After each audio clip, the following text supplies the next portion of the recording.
নমস্কাৰ সকলোকে স্বাগতম জনাইছোঁ পুনৰবাৰ কৌশিক উন্মিলন ইউটিউব চেনেল আৰু ফেচবুক পেজলৈ। আপোনালোকে জানে মই ইয়াৰ আগৰ ভিডিঅ'ত দিছিলোঁ যে আপোনালোকক মই যিটো ADRI বা আসাম ডাইৰেক্ট ৰিক্ৰুইটমেণ্টৰ যিখিনি আহিবলগীয়া পোষ্ট সেইখিনিৰ বাবে আপোনালোকক প্ৰিপেয়াৰ কৰাৰ বাবে মই সকলোখিনি যিখিনি চিলেবাছ সেইখিনি ফ'ল' কৰি পেলাই আপোনালোকৰ বাবে ভিডিঅ' আগবঢ়াম। আৰু আজি লৈ আহিছোঁ মই প্ৰথমটো ভিডিঅ' আসাম ডাইৰেক্ট ৰিক্ৰুইটমেণ্ট 2027ৰ যি 2 লাখ পোষ্টৰ অনলাইন আৰম্ভ হ'বলৈ গৈ আছে তাৰ সেই ৰিক্ৰুইটমেণ্টৰ ক্ষেত্ৰত যিখিনি পোষ্টৰ আহিবলগীয়া যিখিনি এক্সাম সেই এক্সামখিনিৰ প্ৰবেবল কুৱেশ্যন।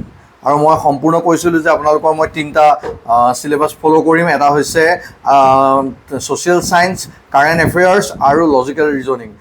ছ'চিয়েল ছায়েন্সৰ যিটো কনচেপ্ট, যিটো যেতিয়াৰ পৰা আমাৰ চুলতান ৰাজত্বৰ আৰম্ভণি হৈছে চাবলৈ গ'লে মানে অৰ্থাৎ তুৰ্কী আফগান শাসকসকলে যেতিয়া ভাৰতত ইনভেড কৰিছিল, আহিছিল, ভাৰতত আক্ৰমণ কৰিছিল, তাৰ পাছৰ পৰাই চুলতান যি ৰাজত্বৰ সেয়া আৰম্ভণি হৈছে আৰু তাৰ পাছত গৈ গৈ মোগল এৰা আৰম্ভ হৈছে। এতিয়া কথা হ'ল সেই চুলতান ৰাজত্বৰ সময়ত প্ৰথম যিটো বংশ, দাস বংশ বুলি কোৱা হয়, ইংৰাজীত কোৱা হয় স্লেভ ডাইনেষ্টি, আৰু তাৰ ওপৰত মই আজি লৈ আহিছোঁ 20টা মাল্টিপুল চইচ কুৱেশ্যনছ। আৰু এই গোটেই স্লেভ ডাইনেষ্টিটোৰ বিষয়ে আপোনালোকক এই মাজত মই বুজাই যাম। এতিয়া প্ৰথমটো কুৱেশ্যন মই লৈ আহিছোঁ, who founded slave dynasty in India. এতিয়া মই কৈ লওঁ, মহম্মদ ঘুৰিৰ নাম নিশ্চয় কৰিছে। তুৰ্কী আফগান এজন শাসক আছিলে মহম্মদ ঘুৰি।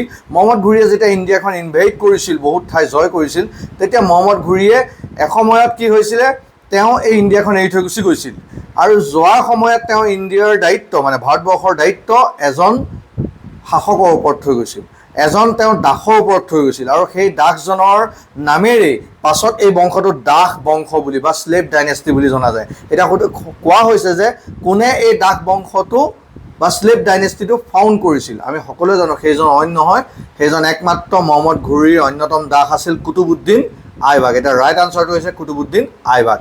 মই কৈছোঁ যে মই আপোনালোকক ব্ৰডলি প্ৰতিটো বিষয়ে কৈ যাম।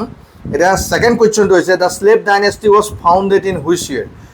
দাস বংশ কেতিয়াৰ পৰা আৰম্ভণি হৈছিল, মানে কেতিয়াৰ পৰা প্ৰথম কুতুবুদ্দিন আইবাকে কেতিয়াৰ পৰা শাসনৰ বাকজৰী লৈছিল আৰু কেতিয়ালৈকে চলিছিল সেইটো আছে। কেতিয়াৰ পৰা আৰম্ভ হৈছিল সেইটো হৈছে 1206 চন, আৰু কেতিয়ালৈকে চলিছিল সেইটো মই কৈ দিওঁ, 1206ৰ পৰা 1290 চনলৈকে স্লেভ ডাইনেষ্টিৰ শাসকসকলে আমাৰ ভাৰতবৰ্ষক শাসন কৰিছিল। এতিয়া আহক 4 নম্বৰ কুৱেশ্যনটো, who was the first ruler of Delhi sultanate. Delhi চুলতান হিচাপে প্ৰথমজন ফাৰ্ষ্ট ৰুলাৰ স্লেভ ডাইনেষ্টিৰ কোন আছিল? সকলোৱে জানে সেইজন হৈছে কোন? কুতুবুদ্দিন আইবাক, যিজনে স্লেভ ডাইনেষ্টি কি কৰিছিল, স্লেভ ডাইনেষ্টি তেওঁ ফাউণ্ড কৰিছিল, হয় নে নহয়? সেইকাৰণে কুতুবুদ্দিন আইবাক। আৰু 4জন মূল শাসকৰ কথা মনলৈ আহিব, এই ক্ষেত্ৰত আমাৰ আলোচনালৈ আহিব। কুতুবুদ্দিন আইবাক প্ৰথম, তাৰ পাছত হৈছিল ইলতুটমিছ, তাৰ পাছত হৈছিল ৰেজিয়া চুলতানা। ৰেজিয়া চুলতানা আছিল আকৌ কুতুবুদ্দিন আইবাকৰ ছোৱালী, আৰু ৰেজিয়া চুলতানাৰ শেষত বলবান হৈছিল, গিয়াছুদ্দিন বলবান। এতিয়া আহক আমি যিটো 4 নম্বৰ কুৱেশ্যনলৈ যাওঁ। কুতুবুদ্দিন আইবাকৰ তেওঁ কাৰ শ্লেভ আছিল, মানে কাৰ দাস আছিল? সকলোৱে উত্তৰটো পায়ে গৈছে ইতিমধ্যে। মই কৈছিলোঁ মহম্মদ ঘুৰি, যিহেতু মহম্মদ ঘুৰিয়ে ইণ্ডিয়াখন ইনভেড কৰি পেলাই তেওঁ এজন দাসৰ ওপৰত গোটেই দায়িত্বটো দিছিল, সেইজন হৈছে কুতুবুদ্দিন আইবাক, আৰু তেওঁৱেই দাস বংশৰ আৰম্ভণি কৰিছিল, স্লেভ ডাইনেষ্টি আৰম্ভণি কৰিছিল। 5 নম্বৰ, লাখ বক্স। এই কনচেপ্টটো বুজি লওক। লাখ বক্স মানে হৈছে দান, দুখীয়াসকলক দান দিয়া হৈছিল। দুখীয়াসকলক যিখিনিয়ে দান দিছিল, সেই দান দিয়া যিটো এটা প্ৰথা আছিলে, সেই প্ৰথাটোৰ নাম দিয়া হৈছিলে লাখ বক্স। এতিয়া লাখ বক্স এই গোটেই প্ৰথাটো আৰম্ভণি যিজনে কৰিছিল তেওঁক কোৱা হয় লাখ বক্স। এইটো কোনে আৰম্ভণি কৰিছিল? সেই মানুহজন কোন আছিল? সেইজন কোন আছিল? সেই ইলতুটমিছ নে বলবান নে ৰেজিয়া চুলতানা নে কুতুবুদ্দিন আইবাক? সেই মানুহজনৰ বিষয়ে ইয়াত সোধা হৈছে। এতিয়া সেই লাখ বক্স বুলি যিজনক কোৱা হয়, কাক কোৱা হয়? সেইজন অইন কোনো নহয়, সেইজন হৈছে কুতুবুদ্দিন আইবাক। কুতুবুদ্দিন আইবাকৈ খুব এজন ভাল শাসক আছিল বুলি কোৱা হয় স্লেভ ডাইনেষ্টি। আৰু তেওঁ যিখিনি দুখীয়া দৰিদ্ৰ মানুহ আছিল তেওঁলোকৰ কাৰণে তেওঁ কি কৰিছিলে, মানে বিভিন্ন ধৰণৰ তেওঁ মুদ্ৰা আগবঢ়াইছিল বা সুবিধা আগবঢ়াইছিল। এতিয়া আহক, who completed the construction of Qutub Minar. Qutub Minar সকলোৱে চিনি পায়, দিল্লীত আছে। আৰু কুতুব মিনাৰ যিটো স্তম্ভ সেইটো সকলোৱে জানে যে বিখ্যাত হয়, ভাৰতবৰ্ষৰ ইতিহাসত এক বিখ্যাত এটা স্তম্ভ। সেই কুতুব মিনাৰটো আৰম্ভ কৰিছিল এজন মানুহে, সেইজন হৈছে কুতুবুদ্দিন আইবাক। কিন্তু কুতুবুদ্দিন আইবাকে আৰম্ভ কৰিছিল যদিও এই কুতুব মিনাৰটো শেষ হৈছিল ইলতুলমিছৰ দিনত। এতিয়া কৈছে যে who completed the construction of Qutub Minar, শুদ্ধ উত্তৰটো হৈছে ইলতুলমিছ হৈছে শুদ্ধ উত্তৰ। এতিয়া আমি আহিম 7 নম্বৰ কুৱেশ্যন। 7 নম্বৰ কুৱেশ্যনটো হৈছে who was the first and only woman ruler of the Delhi sultanate. দিল্লীৰ চুলতান হিচাপে প্ৰথম যিগৰাকী মহিলা আৰু অনলি এগৰাকী মহিলা আছিলে, দিল্লী চুলতান হিচাপে যিগৰাকী মহিলাই শাসন লৈছিল সেই মহিলাগৰাকীৰ নাম কি? আদাৰ দেন কোনোৱে নহয় নুৰজাহান ৰেজিয়া চুলতানা চান বিবি জাহানাৰা। শুদ্ধ উত্তৰটো হৈছে ৰেজিয়া চুলতানা। আৰু ৰেজিয়া চুলতানা কাৰ জীয়েক? কুতুবুদ্দিন আইবাকৰ জীয়েক আছিলে। এতিয়া আহক 8 নম্বৰ কুৱেশ্যনলৈ যাম আমি। 8 নম্বৰ কুৱেশ্যনটো হৈছে ৰেজিয়া চুলতানাই ৰুল দিল্লী ফ্ৰম, ৰেজিয়া চুলতানাই কিমান চনৰ পৰা কিমান চনলৈ দিল্লীৰ চুলতান হৈ আছিল? আপোনালোকে সেই চনটো জানিব লাগিব। মই প্ৰথমতে কৈ লওঁ 1206 চনত যিহেতু স্লেভ ডাইনেষ্টি আৰম্ভ হৈছিল, প্ৰথম আছিল কুতুবুদ্দিন আইবাক, তাৰপিছত ইলতুলমিছ, তাৰ পাছতহে ৰেজিয়া চুলতানা। এতিয়া ৰেজিয়া চুলতানাই কোন চনৰ পৰা কোন চন হ'ব? 1206 পৰা 1210 এইটো হ'বই নোৱাৰে, 1211 পৰা 1236 হ'বই নোৱাৰে, 1236 to 1240 আৰু 1264 to 1287 আৰু লাষ্টৰ ফালে একেবাৰে হ'ব নোৱাৰে। তেতিয়াহ'লে আপোনালোকে গেছ কৰকচোন। ৰাইট, অপশ্যন চি 1236 চনৰ পৰা 1240 চনলৈকে ৰেজিয়া চুলতানাই কি কৰিছিলে? ৰাজত্ব কৰিছিল। এতিয়া আহক 9 number question. Who introduced the silver টাকা এণ্ড কাপাৰ জিতাল, অৰ্থাৎ সেই সময়ত মুদ্ৰাৰ প্ৰচলন কৰিছিলে, চিলভাৰ মুদ্ৰা আৰু এক কাপাৰ জিতাল বুলি এটা মুদ্ৰাৰ দৰে এটা মানে বস্তু হয়, সেইটো প্ৰচলন কৰিছিলে কাৰ দিনত হৈছিলে? এতিয়া কুতুবুদ্দিন আইবাকৰ দিনত হৈছিল নে, বি ইলতুলমিছৰ দিনত হৈছিলে, চি বলবানৰ দিনত হৈছিল নে, ডি ৰেজিয়া চুলতানাৰ দিনত হৈছিল? কাৰ দিনত চিলভাৰ টকা আৰু কপাৰ জিতাল এই দুটা বস্তু প্ৰচলন হৈছিল? আৰু শুদ্ধ উত্তৰটো হৈছে ইলতুলমিছ। স্লেভ ডাইনেষ্টিৰ এজন কুতুবুদ্দিন আইবাকৰ পিছত এজন ভাল শাসক বুলি যদি কওঁ, বিভিন্ন ধৰণৰ কাম কৰিছিল, সেইজন হৈছে ইলতুলমিছ। গম পাইছে? এতিয়া আহক 10 নম্বৰ কুৱেশ্যন। 10 নম্বৰ কুৱেশ্যনটো হৈছে who introduced the policy of blood and iron. খুবেই এটা গুৰুত্বপূৰ্ণ পলিচি। এই ব্লাড এণ্ড আইৰণ পলিচি বুলি যেতিয়া আপুনি চাৰ্চ কৰিব, তেতিয়া আপুনি ৱৰ্ল্ড হিষ্ট্ৰীটো বেলেগ এজনৰ নাম পাব আৰু ইণ্ডিয়ান হিষ্ট্ৰীটো বেলেগ এজনৰ নাম পাব। এতিয়া স্লেভ ডাইনেষ্টিত কোনে প্ৰচলন কৰিছিল ব্লাড এণ্ড আইৰণ পলিচিটো?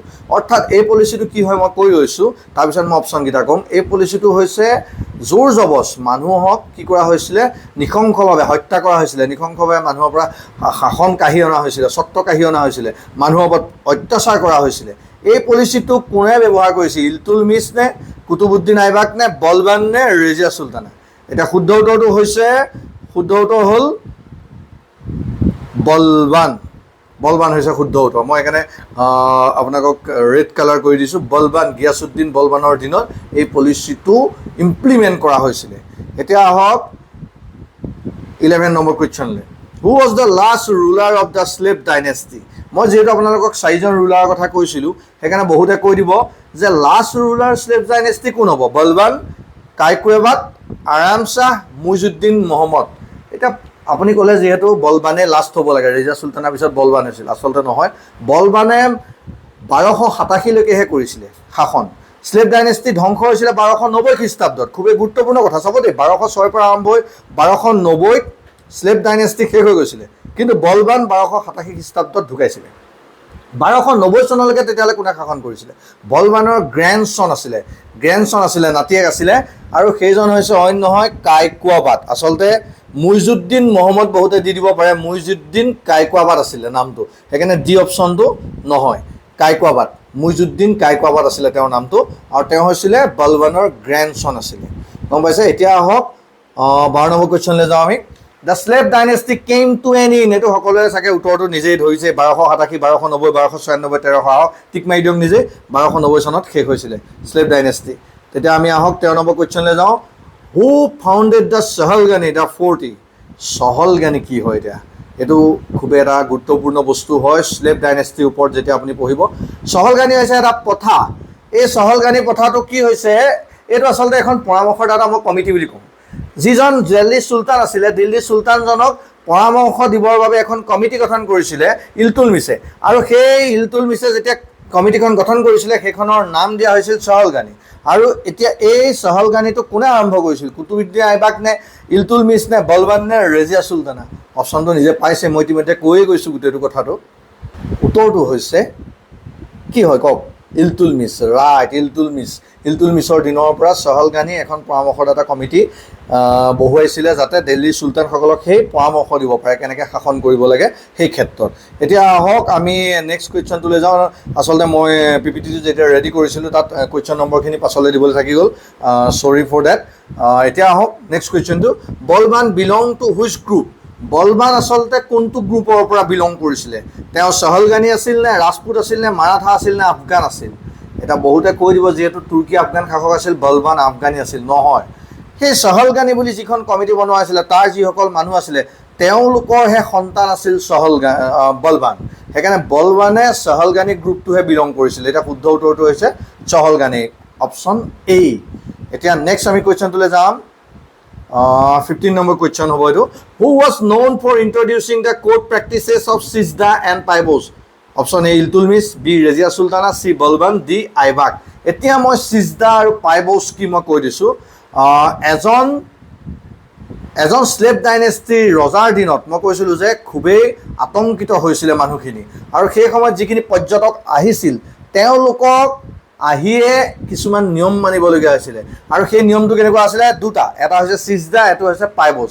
চিজদা মানে হৈছে যিজন চুলতান আছিলে চুলতানজনৰ ওচৰত আহি পেলাই তেওঁ নি ডাউন কৰি পেলাই মানে আঁঠু কাঢ়ি পেলাই তেওঁ কি কৰিব লাগিছিলে, ফ'ৰহেডটো মাটিত লগাবলগীয়া হৈছিলে, মানে তেওঁ সন্মান জনাবলগীয়া হৈছিলে। ফ'ৰহেডটো মাটিত লগোৱাটো কোৱা হয় পাইবছ, আৰু যিটো নি ডাউন কৰি পেলাই যে বহিছিলে মানুহজন সন্মান কৰিছিলে সেইটো কোৱা হয় চিজদা। আৰু এই গোটেই প্ৰক্ৰিয়াটো হৈছিল কাৰ দিনত? ইলতুলমিছ, B Razia Sultana, C Balban, D Aibak. শুদ্ধ উত্তৰটো হৈছে বলবানৰ দিনত। মই কৈছিলোঁ গিয়াছুদ্দিন বলবান খুব কুৰ শাসক আছিলে এই স্লেভ ডাইনেষ্টি গোটেইকেইজনৰ ভিতৰত। কুতুবুদ্দিন আইবাকে হওক বা ইলতুলমিছে হওক, ৰেজিয়া চুলতানাই হওক, গোটেইকেইজনৰ ভিতৰত গিয়াছুদ্দিন বলবান খুবেই কুৰ আছিলে। গম পাইছেনে? এতিয়া আমি নেক্সট যিটো 16 নম্বৰ কুৱেশ্যন সেইটোলৈ যাম।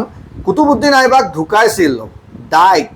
Qutubuddin Aibak died while playing. কি খেলি ঢুকাইছিল? তেওঁ খেল এটা খেলি থাকোঁতে ঢুকাইছিলে। এ অপশ্যন পল' চৌগান, বি চেছ, চি ৰেচলিং, আৰু ডি হৰ্চ ৰেচিং। আচলতে গোটেই খেলটো এনেকুৱা ধৰণৰ আছিলে, এ আৰু ডি। চাব দেই, মই কৈ দিছোঁ, এ পল', চাওগান, আৰু ডি হৰ্চ ৰেচিং। আচলতে পল'টো হৈছে এনেকুৱা এটা খেল যিটো হৰ্চ ৰেচিং কৰি থাকোঁতে যিটো মানে মাৰি ডালে যে খেলে সেইটো পল' বুলি কোৱা হয়। আচলতে হৰ্চ ৰেচিংটো হৈছে ঘোঁৰা দৌৰ। সেইকাৰণে বহুতে ডি অপশ্যনটো শুদ্ধ দি দিব, কিন্তু ডিটো অশুদ্ধ। শুদ্ধটো হৈছে পল' খেল, চাওগান। পল' খেল খেলোঁতে কুতুবুদ্দিন আইবাক এতিয়া যিটো লাহোৰ অঞ্চল তাত তেওঁ মৃত্যুক সাৱটি ল'বলগীয়া হৈছিলে। এতিয়া মই নেক্সট কুৱেশ্যন 17 নম্বৰ কুৱেশ্যনলৈ যাম। Who shifted the capital of the Delhi sultanate from Lahore to Delhi? প্ৰথম মই কৈছিলোঁ কুতুবুদ্দিন আইবাকে আহি পেলাই তেওঁ যিখন কেপিটেল সেইখন লাহোৰত নিৰ্মাণ কৰিছিলে, আৰু লাহোৰত নিৰ্মাণ কৰাৰ পিছত সেইখন দিল্লীলৈ শ্বিফ্ট কৰিছিলে। কোনজনে কৰিছিলে? প্ৰথমটো অপশ্যন নহয় বুলি গম পালে যিহেতু মই কৈ গ'লোঁ। এতিয়া Qutubuddin Aibak, option A, B Iltutmish, C Balban, D Razia Sultana. কাৰ দিনত হৈছিল? গেছ কৰিব পাৰিছেনে? বি ইলতুলমিছৰ দিনত লাহোৰৰ পৰা আহি দিল্লী চুলতানেটখন পাইছিলহি, আহি পেলাই মানে কেপিটেলখন পাইছিলহি। গম পাইছে? এতিয়া মই নেক্সট 18 নম্বৰ কুৱেশ্যনলৈ যাওঁ। তাৰ আগত আপোনালোকক কৈ লওঁ, যদি এই কোৰ্চটো আপোনালোকে ভাল পাইছে, আপোনালোকৰ বাবে সুবিধাজনক হৈছে বুলি ভাবিছে, মই যিমান পাৰি আপোনালোকক বুজাবলৈ চেষ্টা কৰিছোঁ। যদি ক'ৰবাত ক্ৰুটি ৰৈও গৈছে আপোনালোকে মোক প্লিজ জনাব কমেণ্টত কেনেকৈ কৰিলে ভাল হ'ব। যিহেতু মই ফাৰ্ষ্ট আৰম্ভ কৰিছোঁ, ষ্টাৰ্ট কৰিছোঁ এই বিষয়টো। আৰু যদি ভাল পালে প্লিজ ছাবস্ক্ৰাইব কৰিব চেনেলটো, আৰু পেজটো ফ'ল' কৰিবলৈ নাপাহৰিব। নেক্সট আমি 18 নম্বৰ কুৱেশ্যনলৈ যাওঁ। Who receive recognition as sultan from Abbasid caliph? Abbasid caliph পৰা চুলতানৰ যিটো ৰিকগনিশ্যন, সেই ৰিকগনিশ্যনটো কোনে লাভ কৰিছিল? A Qutubuddin Aibak, B Iltutmish, C Razia Sultana, D Balban. কোনে পাইছিল? তাৰ আগতে মই কৈ দিওঁ, আব্বাছিদ কেলিফাৰ যিটো কাহিনী সেইটো মহম্মদ যি গজনী, নাম শুনিছে ন? মহম্মদ গজনীৰ লগত এটা ৰিলেটেড আছে। প্ৰথম চুলতানেটৰ উপাধিটো আব্বাছিদ কেলিফাৰ পৰা পাইছিলে মহম্মদ গজনী। কিন্তু মহম্মদ গজনীৰ কথা সোধা নাই, যিহেতু স্লেভ ডাইনেষ্টিৰ ওপৰত এই গোটেইখিনি সুধিছে। তেতিয়াহ'লে ইয়াৰ যিটো শুদ্ধ উত্তৰ হ'ব সেইটো কোনটো হ'ব? ইয়াৰ শুদ্ধ উত্তৰটো হ'ব বি ইলতুলমিছ। আচলতে প্ৰথম মহম্মদ গজনীয়ে পাইছিলে, কিন্তু তেওঁ আফগানী শাসক আছিলে। তেওঁ দিল্লীত চুলতানেট প্ৰতিষ্ঠা কৰা নাছিলে, বা ভাৰতত চুলতানৰ শাসন প্ৰতিষ্ঠা কৰিবলৈ চুলতান হোৱা নাছিলে। তেওঁ ইয়াত লুটিছিলে, তেওঁ গুচি গৈছিলে। সেইকাৰণে তেওঁক ধৰা নহয়। সেইকাৰণে প্ৰথম ইণ্ডিয়াৰ ক্ষেত্ৰত যেতিয়া আমি ভাৰতৰ শাসনৰ ক্ষেত্ৰত আমি যিহেতু আলোচনা কৰি আছোঁ, প্ৰথম আব্বাছিদ কেলিফাৰ পৰা ৰিকগনিশ্যন পোৱা চুলতান হিচাপে মানুহজন হৈছে ইলতুলমিছ। এতিয়া আমি নেক্সট 19 নম্বৰ কুৱেশ্যনলৈ আপোনালোকক আগবাঢ়িছোঁ which dynasty succeeded the slave dynasty এতিয়া আহক স্লেভ ডাইনেষ্টিটো আমি যিহেতু গোটেইটো চমুকৈ যিমান পাৰি আপোনালোকৰ আগত বৰ্ণনা কৰিলোঁ স্লেভ ডাইনেষ্টিৰ পাছত কোনটো ডাইনেষ্টি আহিছিলে ভাৰতৰ শাসনলৈ সেই ডাইনেষ্টিটোৰ নাম Tughlaq dynasty option A B Khilji dynasty C Lodi dynasty D Sayyid dynasty সকলোৱে জানেই চাগে মই তথাপিতো কৈ দিছোঁ শুদ্ধ উত্তৰটো হৈছে খিলজি ডাইনেষ্টি স্লেভৰ পিছত খিলজি ডাইনেষ্টি আহিছিলে আৰু সেই খিলজি ডাইনেষ্টিক লৈ পেলাই মই নেক্সট যিটো ভিডিঅ' লৈ আহিম আপোনালোকৰ আগলৈ চাই থাকক কৌশিক মিলন ইউটিউব চেনেলটো আৰু লাষ্ট এটা প্ৰশ্ন আছে মিছ নকৰিব আহক লাষ্ট প্ৰশ্নলৈ যাওঁ আমি 20 number question the slave dynasty is also' known as slave ডাইনেষ্টিক আৰু এটা নামেৰে জনা হয় কি বাৰু নামটো জানেন খিলজি ডাইনেষ্টি অপশ্যন এ নহয় B Mamluk dynasty C Tughlaq dynasty D Lodi dynasty কোনটো হ'ব কওক গেছ কৰক ৰাইট আনচাৰ হৈছে বি মামুলক ডাইনেষ্টি আচলতে স্লেভ ডাইনেষ্টিটোৰ আনটা নাম হৈছে মামুলক ডাইনেষ্টি কেতিয়াবা মামুলক ডাইনেষ্টি বুলিও আহি যায় সেইকাৰণে আপুনি ভুল নকৰিব স্লেভ ডাইনেষ্টি আৰু মামুলক ডাইনেষ্টি একেটাই দুটা নাম হয় এতিয়া লাষ্ট আপোনালোকক মই কৈছোঁৱে যিহেতু লাষ্ট কুৱেশ্যন পুনৰবাৰ কওঁ কেনেকুৱা লাগিলে কমেণ্ট ছেকশ্যনত জনাবলৈ নাপাহৰিব আৰু নেক্সট ভিডিঅ'ত আকৌ পুনৰবাৰ লগ পাম থেংক ইউ জয় হিন্দ জয় অসম